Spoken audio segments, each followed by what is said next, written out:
about the coming changes. And Corey Goode, for those of you who know, is bringing out a lot of information in his life in the secret space program. I'm not going to go into too much into the history. I have a kind of idea here that this is going to be kind of an advanced interview for people who've already been following Corey's information.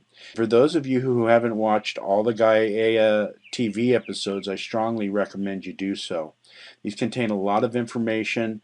You can go to Corey's website. We'll be talking about that in a second. But I'm going to bring out information here. I'm going to try and set the playing field and give us a clearer understanding of what's going on out there. And I've already spoken to Corey. We're going to bring up some suppositions and test the limits and kind of see if we can get some understanding on what we call the glass pads and the secret space program, the Earth-based alliance, and their views and their position here. So we're going to get into quite a few different little things, kind of slightly political to get a clarity here, and then we're going to go into some of this information. So much to go forward here today, and so I'm going to try to keep my questions to a minimum, but I will be setting the groundwork for some of this information. So without further ado, I'm going to introduce Corey Goode and just bring him on, and we're going to get started here. Corey, it's a wonderful pleasure. We've spoken several times in the last 7 or 8 months on the phone, and it's really an honor to get to know you and to have you on the show. So I want to welcome you to the Victory of Light radio show. How are you doing? I'm doing well. How about you? Really good. I'd like to, if we can, right away, there may be some people, I'm going to doubt it, who haven't heard of your information, but why don't you share some of your websites and where people can connect with you? Of course, I missed Gaia TV. If you could give some websites where people can follow up with your information to help support your mission. Sure. My main website is spherebeingalliance.com, and that's where you can find a lot of my news updates, transcripts to all of the shows that David Wilcock and I have done, Gaia Television. Our show is Cosmic Disclosure, and that's on GaiaTV.com. If you want to sign up for a subscription, if you go to blueavians.com, that way David and I get some sort of credit for it. We also starting up a new project, which is the fulldisclosureproject.org.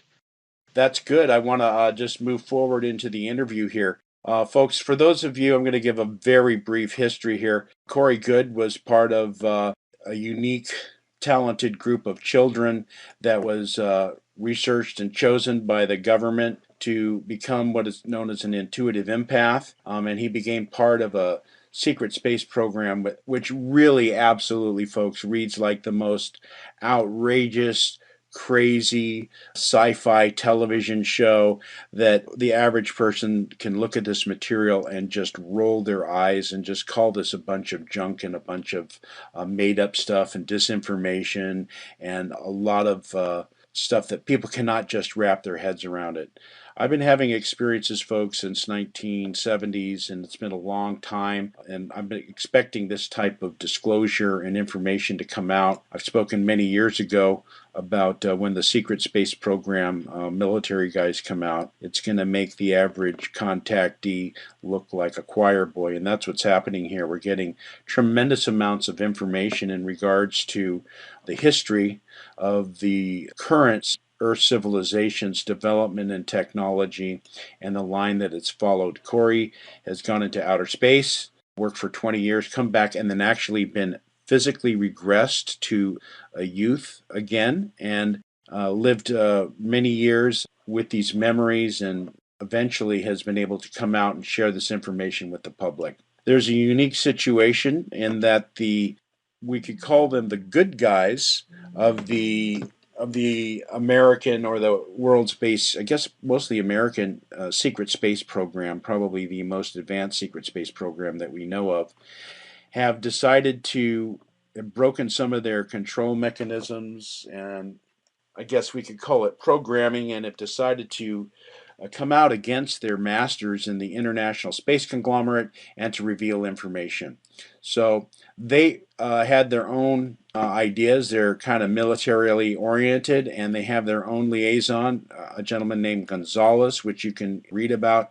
And out of the blue sphere beings say that they want Corey Goode in, and this was kind of upset the apple cart, so to speak, and kind of have a hostile, a contentious, as Corey says, relationship in regards to him. They don't trust Corey, and that's one of the things we're going to talk about here.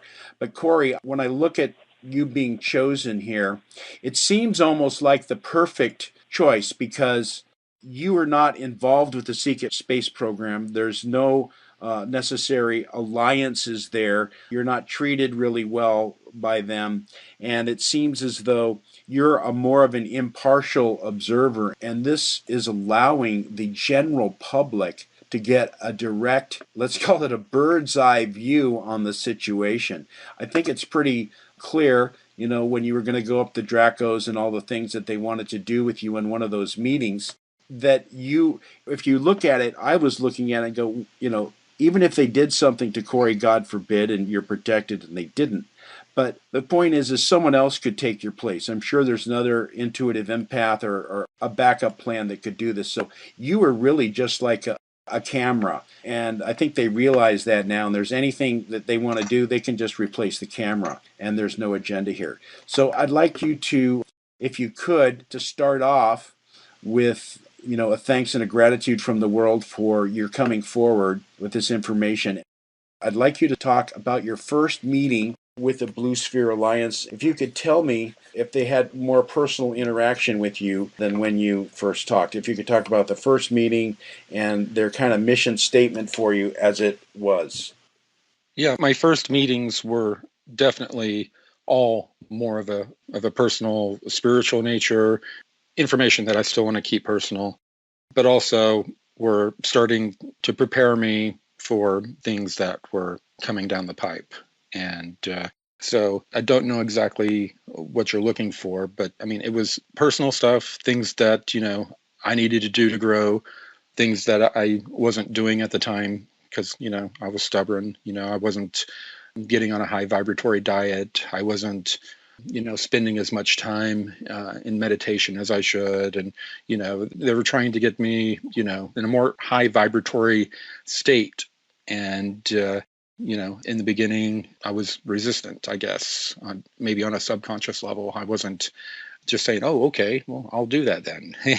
It always took something occurring, to like some sort of catalyst. Like I finally got on the high vibratory diet at our last shoot at Gaiam when I had food poisoning so bad at the beginning of the shoot. And we shot, I think, 10 episodes is all we were able to shoot that week because I was just deadly ill. And after that, my body just totally reject meat. All I eat is fruit and vegetables. And I'm constantly eating, but that's all I eat. And so I somewhat refused to go on this high vibratory diet. And, things occurred to steer me that way anyway. Very good. So, yeah, you're preparing the vessel for the work to connect your, I guess we call it your higher self, your I am present, or what you call the resonance center, to receive this information and to be prepared and to assimilate these higher vibrations. When I was talking about identification and information, what I was wondering about is, did they tell you anything about your past lives, and did you get an overview of the situation and the political thing you're going on with a mission, or has that kind of been kept from you? I've been asked a couple times if I wanted to know who I was, who I am, and who I will be, whatever that means. I assume that means past lives and all that. But something has told me that I don't need to know that, and that has been my response. That I don't need to know that right now.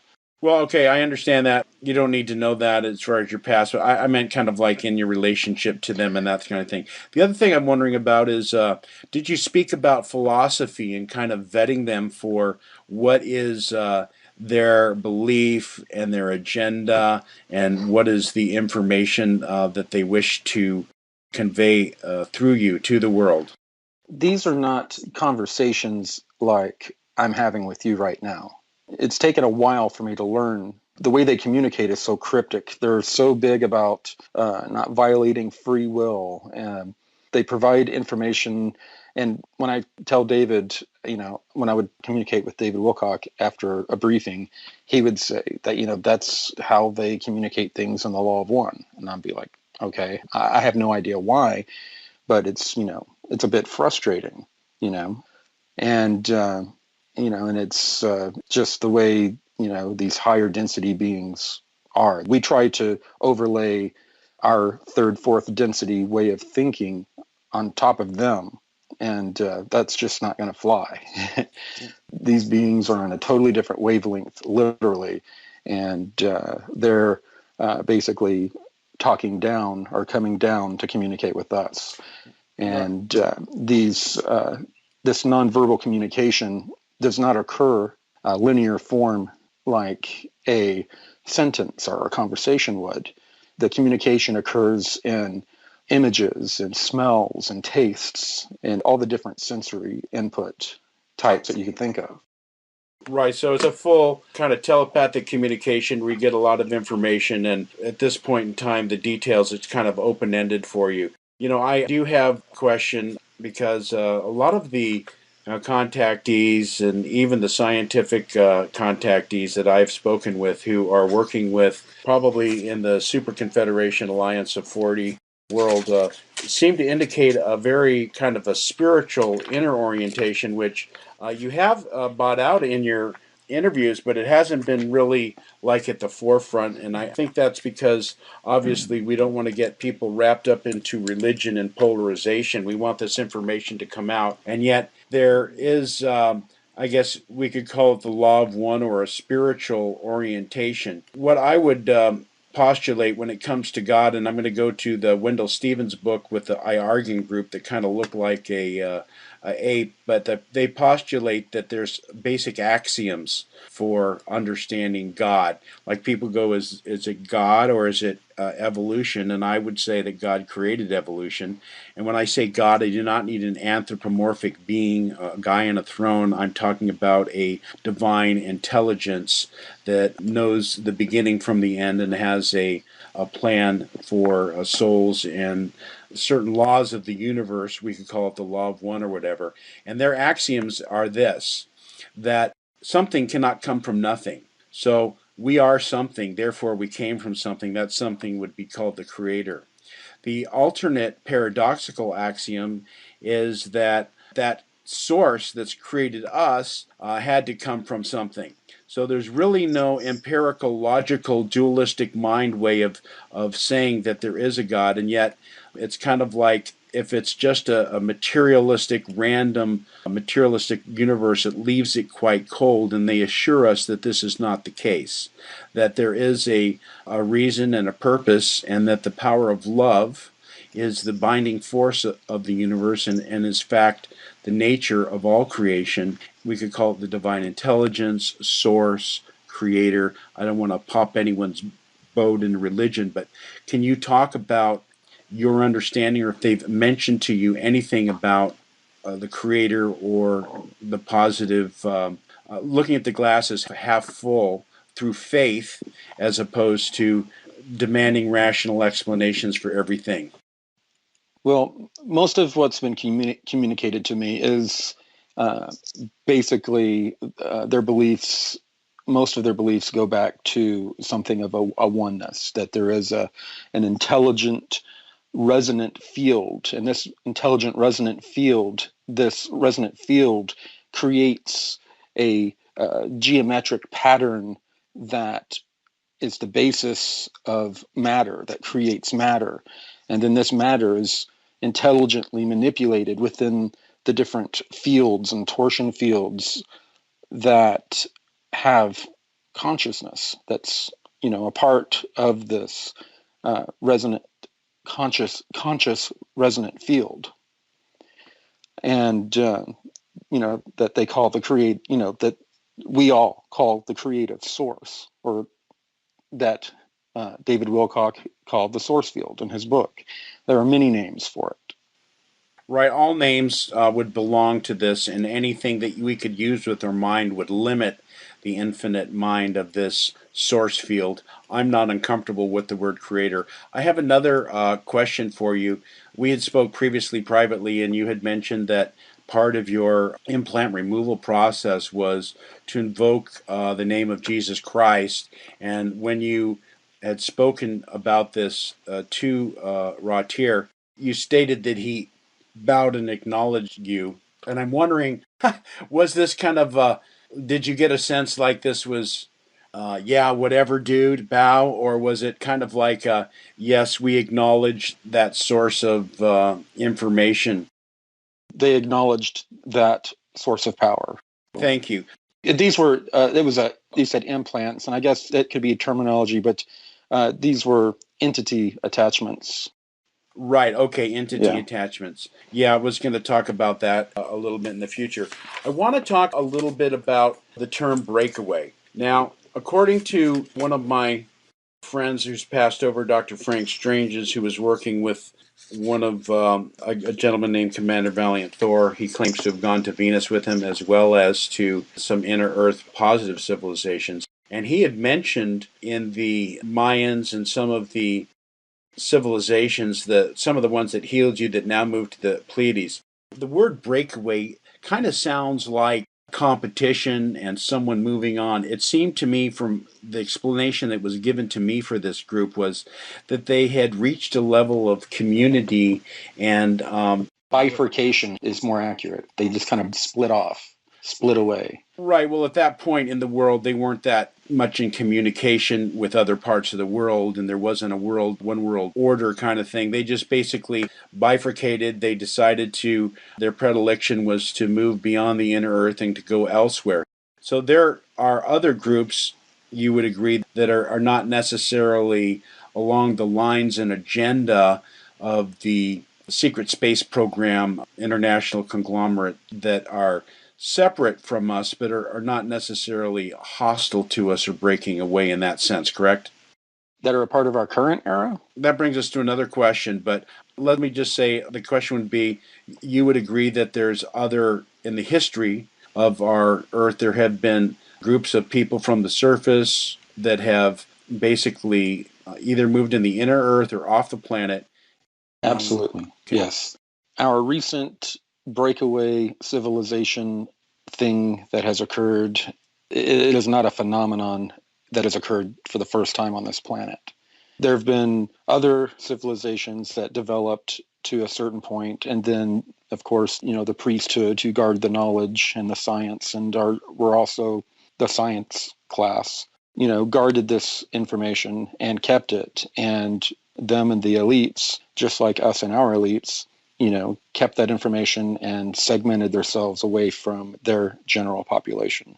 Okay, one of the things that I've heard about from my understanding of what we call the inner earth would be that there is a positive Agartha network that you haven't mentioned in any of your talks, and we can go into that a little bit, but we talk about there was things, they were called the Raws, and we talk about raw tier air, and according to some sources from the Atlantean civilization at the time of the foreseen cataclysms that were coming due to misuse of technology, and I guess the basic battles going on between these farmer groups, that some of the spiritual centers around the planet chose to go inside the earth and created an Agartha network, and they were called the Ra's. And beneath Giza is Ra, beneath the Himalayas is Ra Ma.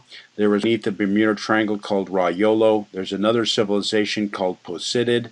Underneath Mount Shasta is called Ra Mu. And there's many other ones, I imagine. Where does this information come from? This information comes from what is known as the Great White Brother Sisterhood, and this is one of the things I was kind of curious about to address, because some of your experiences with the inner Earth groups, the Omegans, and the groups, it seems as though they're not very far evolved. I mean, they have a beautiful technological civilization there, but there's still fear. I mean, 18 million years, and that group is in there projecting themselves and making telepathic communications out of fear to... They're connecting with people to give them benevolent information, but they're using subterfuge to protect their location, as any group would do, for, protecting your home base and your assets and all of that. Yeah, I can kind of see that on another level. I was kind of thinking, there would be more of a positive, open interaction. And I think that's what they're lobbying for. And the reason there hasn't been that is that back during close to the time of after Muhammad, there was a major treaty signed among all of these groups, and it had to do with open contact walking among humanity. And it had to do with letting us develop on our own with only them skirting the rules with mild and, manipulating from the background through human proxy agents mostly. So this is one of the things that the Anshar have requested to have a meeting with the Super Federation to see if this treaty can be revisited. Is this treaty between the inner Earth groups of the Agartha? All the groups in the solar system abide by this treaty, even the Draco. There was open warfare in our skies above our planet up till even our current historical era between all these groups until this treaty was signed.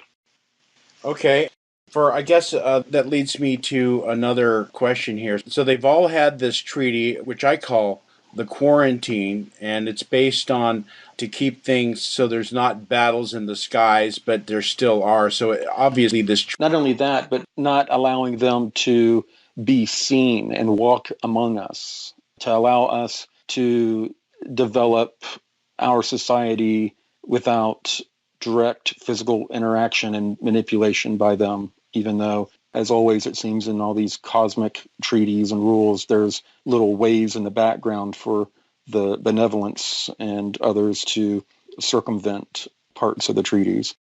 Obviously, the bad guys are circumventing this clearly. One of the gentlemen that I sent you a link to, his name is Bob Renaud. It's called the TerraCore Files, and it's a group of extraterrestrials, not in the Confederation, but in the Alliance. And I'd like to share with you, one of the things that they have stated is that this is a Confederation world. And so, as such, it does not have any protection from itself. And they said that they have discovered that in the 1800s, a group called the Omegans came to Earth and infiltrated us and are using subterfuge in violation of those agreements and are infiltrating, as they have on many different worlds, through the political and the military process, and they keep the people at each other's throats. The Alliance is also infiltrated the Earth through a technology which they talk about, which is basically they can have their life form body from another world. They step into a portal and they disappear and they show up on Earth in a human physical body that is adjusted and is kind of like a holographic relationship to the soul that can exist in our environment. So they are definitely involved as sleeper agents in all aspects of society and religion and media and science and military, political, and things of this nature. Do you have any information about the positive groups working to stem these other groups who are seeking a parasitical nature with us? Can you be a little bit more specific about which negative groups? I mean, you gave a lot of details there about these people you gave me links to. There's a lot of different parasitic relationships going on.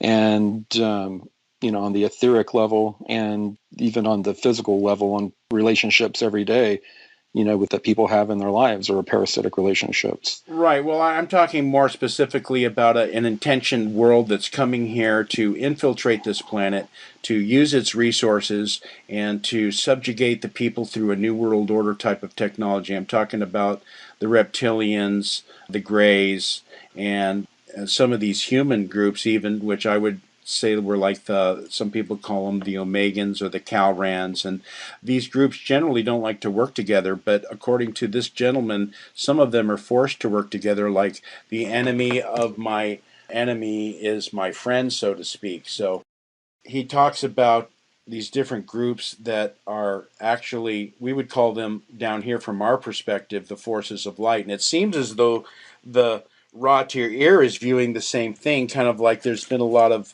interference here, and they're here to kind of clear the playing field. Is that correct?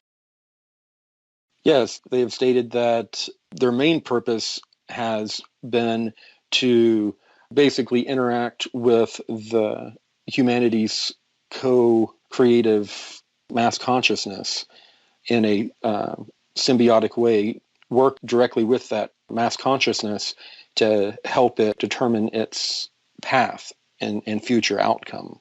And that's the high level area of what they've been doing. And the low level area of what they've been doing is more on the level of, speaking to me or to these other, communicating to these other beings. Because when their presence was first made known, all of these beings were trying to hail them and get in contact with them, but they were not being acknowledged. Right. So obviously they're not being acknowledged. I've heard reports that some of these ships were here from the 70s, but I have another. I wouldn't doubt if, and they're not ships, but I wouldn't doubt if these spheres have been here since, probably, many, many decades before that, if not longer. Yes, and a lot of our information here is based on our physical plane experience. And so I have another question for you. How far up in the dimensions has, if you know, is the Cabal or the New World Order secret space program been able to go? I know that some of the technology allows them to travel on the astral plane where time doesn't exist through these beam ship portal technologies that you've discussed, but I'm kind of curious. Well, Uh, they're able to travel to other realities or dimensions. There's one reality that they've traveled back and forth in between. Now, most of the travel that I'm aware of has to do with travel within our solar system and the information I have of travel outside of our solar system with vessels and through portals. Okay. So we don't know exactly what dimensions. It's kind of not really known or deciphered at this point. Well, that's really hard. Dimensions, that's like, if you're looking at a crystal or a diamond, those are different facets, different realities, timelines.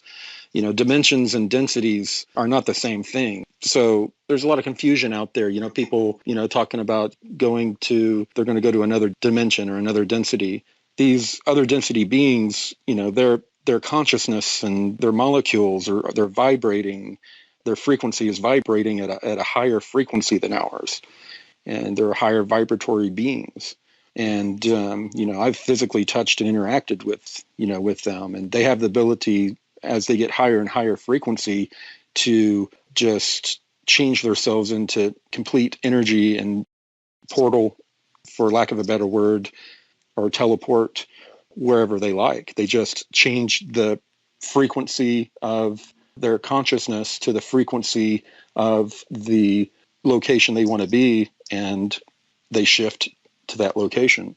Right. These are some of the higher beings. I wanted to go into that in just a second, but I wanted to confirm what you talked about.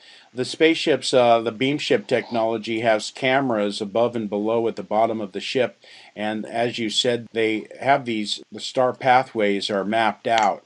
And so at certain times when there's less star systems in between, they can go much quicker. And they basically project where they are, where they want to be, and they just jump and they're there. Well, they really don't use cameras. They have remote imaging that is nothing like anything we. Yeah, obviously it's an integrated. The astral pathways and the numbers are all mapped into this super consciousness thing. This is another thing I wanted to ask you. I personally have had initiation experiences in regards to leaving my body when I was very young and having experiences which I believe are positive, benevolent forces. And in my experiences, Corey, I recognized that I am a luminous being. I was actually able to look down and to see, I guess you could call it the soul or the light body that was, the physical body was encased in it. And I looked down below my navel and I saw that I had these filaments that would reach out and touch the world. And in Carlos Castaneda, Don Juan, this is called will. there are supposedly various points on the body that correspond to physical organs, like the spleen would be the dreaming. We have what is called the tonal and the nogwal, which are different points of the body. The center of feeling is at the tip of the breastbone. Reason is in the mind.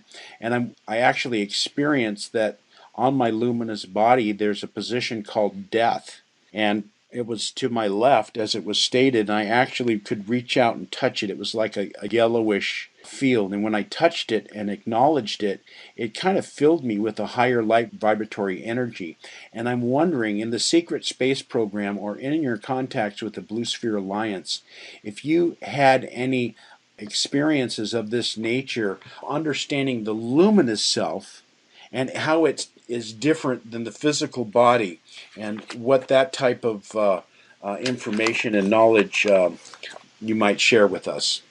Well, yeah, when we were going through the MyLab programs, we were constantly being put through programs where, or put through processes where we were having out of body experiences, and through the remote viewing and remote influencing training, we were, doing the visualizations and the experiments to where we were leaving our bodies and then looking at our light bodies and expanding our light bodies and that kind of a thing. Can you describe the light body? I mean, for me, it looked like someone had bundled up some hair.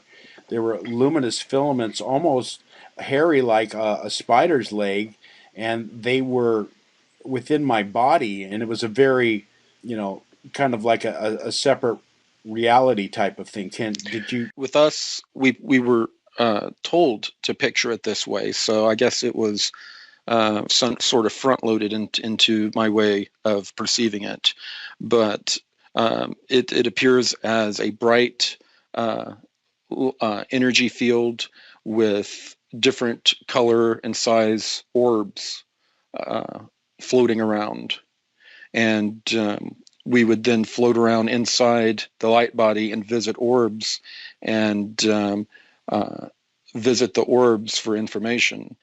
And the orbs were said to be a conduit to our higher selves, or a symbol of a conduit to our higher selves. And a lot of what occurs with people is that we're in communion subconsciously with our higher selves all the time. And our higher selves is very, very much connected into the root of source. And we're being fed and given a lot of information that way, and a lot of people have a real high connection to a real close connection to their higher self.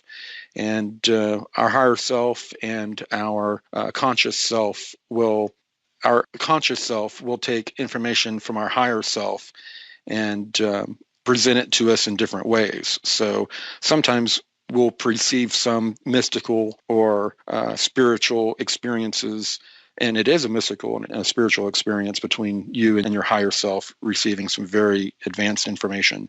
But, we perceive it as something else because consciously from our belief systems or from our experiences, we're front-loading the experience. And that's not all cases, that's some cases.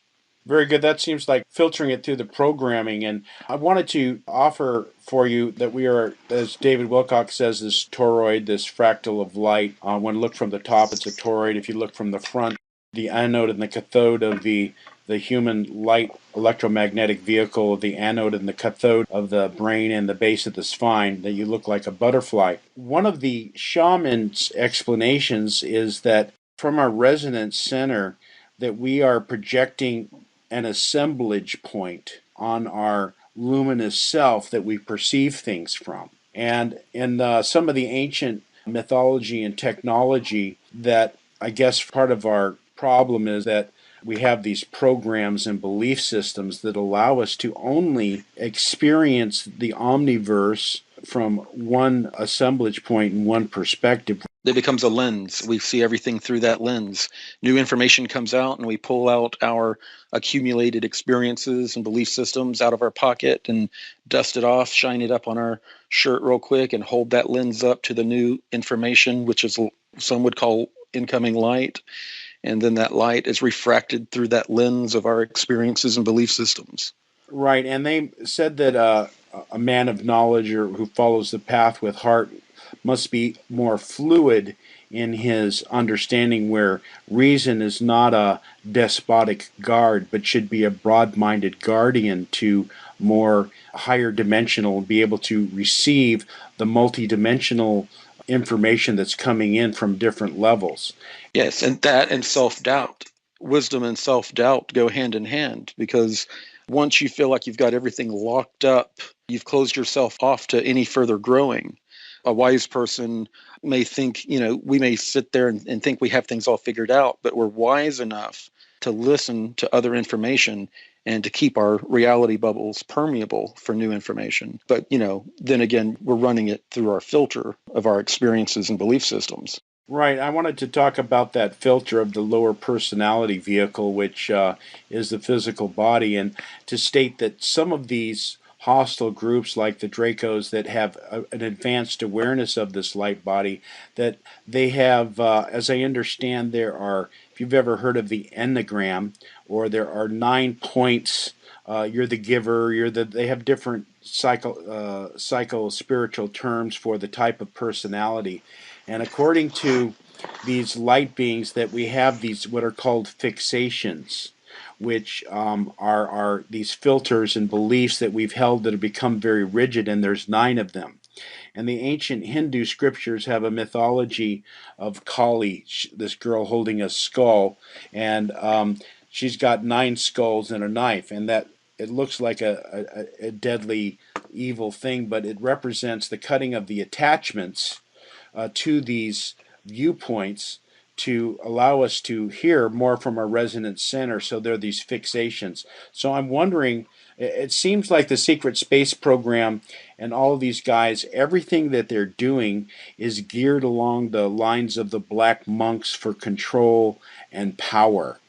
And that all of the things that you've described, so for the most part, have been this historical breakaway civilization with the Nazis, which is just fascinating, and I don't doubt a bit of it. Every single What's aspect of interesting it. about that Yeah. is this new whistleblower that's coming forward, William Tompkins. He was writing his book, Selected by Extraterrestrials, and he released it in December of 2015. He's about 94 years old now. He worked for the Navy. He had no idea of the information I was releasing. And a person passed, right after he had published his book, a person passed my information that I'd given to him through Dr. Sala's book, Insiders Reveal Secret Space Programs and Extraterrestrial Alliances. And he contacted Dr. Sala and was shocked. He said he's a part of a Navy-sanctioned disclosure project, and that he was going to be the first person to put a lot of this information out. And he's pretty shocked. And I got his book. It just arrived. I haven't got a chance to really look at it, but a lot of people have been talking to him, and the information correlates so well. It should be interesting. I was told that whistleblowers were going to start coming forward, and that was about 7 months ago. And then I heard crickets. Nobody came forward, so I was getting nervous. And there's another person that's being vetted, I heard about, and 2 more in the wings that are being, I hear, prepped to come forward that are whistleblowers. So it looks like some exciting times ahead of us. Yeah, it's wonderful. Michael Sala talked to me about that as well. And I think, he's giving a lot of technology. And of course, we have this long history in the ancient aliens. And so, you don't have to worry. I think there's going to be a lot more people coming out. One of the thrusts of this interview for me is to kind of lay a groundwork and a foundation for these groups. When you think about, okay, we have the Earth based alliance, the good guys in the secret space program, I'm really concerned with their ethics and morals. They've tried to, as you mentioned, they bomb their way out of things. They're contentious towards you. You're at the Lunar Operations Command. They won't offer you healing. We have people down here on the Earth, obviously, that have need healing. Some of them have woken up and feel guilty about their things that they did under mind control and are concerned about blowback and reactions. And it's a human condition, but And you haven't even touched the Earth Alliance yet. They're just as damaged of a group as what you've just mentioned. And, these are considered the good guys right now. out there fighting on our behalf while we're sitting here, not doing a whole lot. Right, that's part of, I believe, our mission. My mission is to wake people up so that we can empower ourselves. There are a tremendous amount of secret agents and guys who are working against this New World Order that had tremendous loss of life and are very frustrated and have to live in absolute secrecy. And I'm sure some of them are hidden in underground bases and things of this nature. I wanted to ask you, maybe you could. One of the things I'm looking for is this plan of unity, but it seems so fractured with the surface population, orienting towards a spiritual, not necessarily pie in the sky, but a non-violent view of transformation and change. Do you believe that it's possible that the spiritual vibrations and the Galactic Federation of 40 planets, in conjunction with benevolent inner Earth groups, if they're aligned properly at the right time, could overcome this artificial intelligence matrix? Well, yes, there is a plan for that. The artificial intelligence matrix is going to come down. There's a plan that is all a part of, and I can't go into it. And some people could probably extrapolate. It's a situation that will happen solar system wide, and after that, we will be having a need to be working on a whole new type of technology anyway. So it would be a perfect time to usher in the new technologies. Yes, I understand that they've done this on many worlds before, that these hostile groups that are kind of conjoined with this AI type of technology usually choose worlds that are not under confederation or alliance umbrellas, and they take over these worlds. They've had a lot of practice in what they're doing to us here. They don't care who's in control. Right, but they take who's ever in control and they manipulate the situation behind the scenes. Would you agree with that? Yes, they manipulate things covertly until they get to a certain place operationally, and then they become very overt and take over.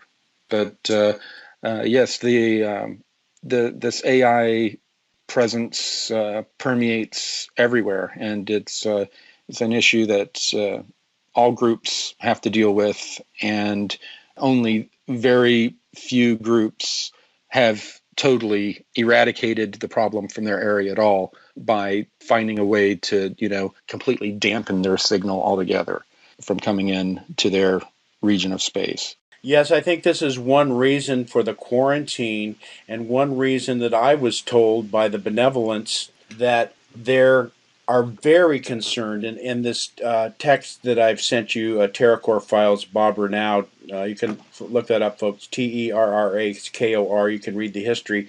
He's revealing some of this information back in '88, and they have all of the benevolent groups are very concerned about this AI. They quarantine people who are on missions to Earth they do these technologies and psychological testings repeatedly to determine if this person has some sort of the AI which can infect them. So, when did this information come out?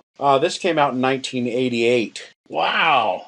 Okay, so now he's been underground. No, people don't know him. He spoke and gave information to Gabriel Green. He was receiving radio signals in the late 50s. He actually has fallen in love with one of these beings and has been to their world. It's a very interesting series of information. Now, some of his technology, some of the information he was receiving, some of the negative forces came on an Earth-based hill and started projecting information with false information that he didn't discover for years. So it's a very cat and mouse game between these guys. He mentions that the good guys have a transponder net around the planet where they can teleport and beam out an operative in moments. And it's not complete, and in city areas it's more difficult, but their agents are here constantly working. They also revealed that what they do on many worlds is they infiltrate, they get within the governments, and then they attack the world and claim it's the Confederation. They do a minor infrastructure damage, but a lot of loss of life. And then they say, look, Earth people, why don't you sign alliance with us and we'll protect you from the Confederation? So the Earth, whatever the planet is they agree with these guys and they sign up and they don't realize that they've made a pact with the devil, kind of like you could say we've done, yeah? Yeah, I mean, see, with all these different narratives and stuff floating around, I mean, we can see why this community, I mean, we are chasing our tails, you know, right now, looking, there's more information than ever and more important information than ever out there for us right now. But there's just so much information and so much information that's just slightly different, or some information that conflicts or here and there. And for the average person out there that's in this community, it is confusing as heck enough. And now imagine the sleeping masses out there approaching them and with information and trying to get some of this information disseminated to them when they've been socially programmed with a giggle response to anything if they hear a word non-terrestrial or unidentified flying object, you know? So, I mean, this, as humanity, we've got a lot to overcome in this disclosure process. And as a community, that lens I was talking about, that we use as a filter, about what is true, what is not true, Yep. what we're going to allow into this reality bubble of ours to let it expand or not. Well, we've got to, not throw away that filter that we've created over time. But what we need to do is kind of put it in our pocket and say, you know what? None of us have the truth, the full truth. We have bits and pieces of it. When it comes and when we get full disclosure, I don't care who you are, Cobra, me, anyone out there that's out there given information, they're given information as they experienced it. When we get full exposure, full disclosure, every single one of us is going to be set back on our heels, and we're going to have to adjust to a new reality. But we're going to be far more prepared than all of the sleeping masses out there. And as the star seeds, as the people that are more consciously prepared, we're going to have to deal with the new reality that occurs, and then we're going to have to move out there and help all of these people that are going to be shocked and are going to have a hard time with the full disclosure narrative. And as David said, there are going to be people that aren't going to want to get out of bed and are going to be, wanting to, take Xanax and, curl up with their pillow and lay in the dark. And, you're going to have to make them get out of bed and take a bath and eat and that kind of thing. There's going to be a little bit of that, Yeah, but they say that we can't handle disclosure, but Laura Eisenhower said something, we have been handling all of their false flag wars and all their disease and all the stuff that they've been doing. We can handle disclosure. I It will absolutely it will be rough, but we can handle it. I absolutely agree with you there. We can handle the truth, and it's just a ploy by them to hide their crimes and continue their selfish behavior. These reprehensible beings are criminals, and they do need to be arrested. I'd like to announce you mentioned Cobra and unity and how we need to come together. We all have parts of the truth.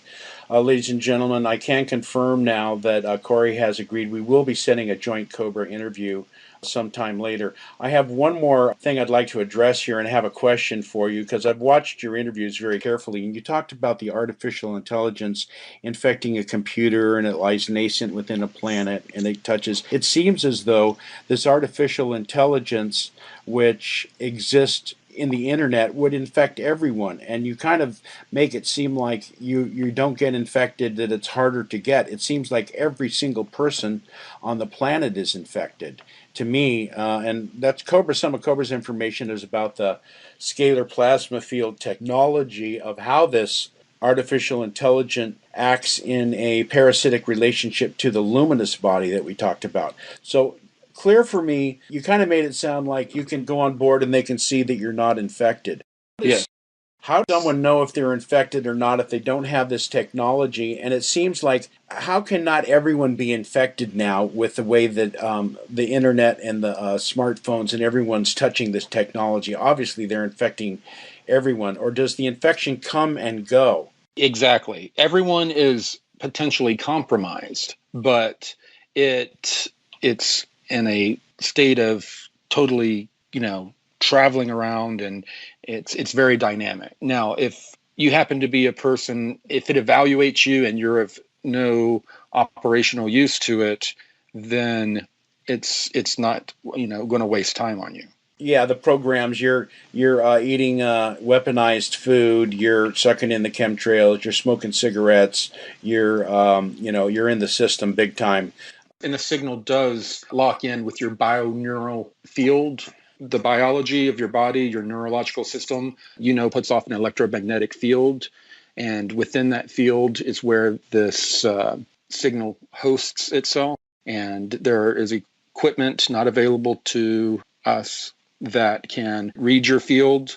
And through that field, they can also read all of your vitals and even your brain waves. And they read the field and look for any crossover of something in the brain waves and something in the field to see if there's any crossover, to see if it's normal. And if you show up as being positive, then you have to go through a process. I don't know the full process, but I do know it involves a moderate shock, electrical shock, to clear your bioneural field. Interesting. Well, this is very much in alignment with Cobra. Now, I want to ask you one more question on this before we end the show. And folks, we're going to do part 2 here right away, and you'll be getting that next week. But Cobra has mentioned, and I totally agree with this, that this artificial intelligence is not like the Borg. Resistance is futile. We have our super soul resonant field to connect into that can overcome this, although it's a very difficult process on this world. I want to confirm with you that this artificial intelligence reacts so quickly, it seems like it's its own intelligence, but it's actually a technology. And it's run by someone on a program. And it's an auto program, but it's still a program, and it can be crashed, and it will be crashed. Is that your understanding? Well, no, it is a life form that we do not understand, but it is a life form. There are a lot of different life forms out there that, if they were to be given to you, you would right now would not classify them as a life form. You would classify them as something else. But they are not a actual program or code. If this is an intelligent signal, and the intelligent signal, it is most comfortable in and able to do more. It inhabits in electronics, yeah, and technology. So, but it is not a program. Now, the nanites are programmed. Some of them are programmed, and some of them are nanites are just drones for the AI signal, which is being broadcast. Absolutely. So, okay, well, that's interesting. It's going to be interesting when Cobra and you discuss this information, and this one in particular, I think, is a unique one. It's sounding like Terminator and Star Wars, and it gets really scary when you think about. You look at all of this negativity out there, and to lend a little lightheartedness to the end of this conversation, I kind of think like I think back to David Spade in Saturday Night Live. Who's in charge? And it's the church lady. He goes, Satan. So I'm kind of curious. Maybe we'll get to this in the next interview. If there is a specific a group that are doing this service to self, and the numbers of them versus the benevolence. And I want to address in the next interview a little bit about the super confederation of the positive guys that are nonviolent, that are the hippy dippy, that do come from love and are trying to heal the situation in a nonviolent way, and their position and their numbers versus the other guys. Ladies and gentlemen, it's been fascinating. Corey, I want to thank you so much for this first interview. We barely scratched the surface. I've got lots more questions. Thank you so much for coming on here today, and we'll see you again Thank next you. week. All right, folks, another update. I do have a Mount Shasta summer conference going on with Louis Martens in Mount Shasta when this comes out. I would like you to check that out. We have a at the end of July, Louis is contacted with Michael Sala, and he is in contact with some of the benevolent civilizations from South America and Bolivia. And we'll be sharing some of that kind of viewpoint with the positive physical Venusians on the planet Venus. And more of a spiritual nature, kind of in a boot camp training, kind of like Corey Goode's Secret Space Program, but more aligned along the spiritual lines of developing our luminous selves and the pituitary and pineal gland, and to prepare ourselves for direct contact with these higher vibrational beings. And it's pretty cool, folks. Corey Goode is now a vegan, changing his lifestyle. God bless you all. And thank you so much, Corey.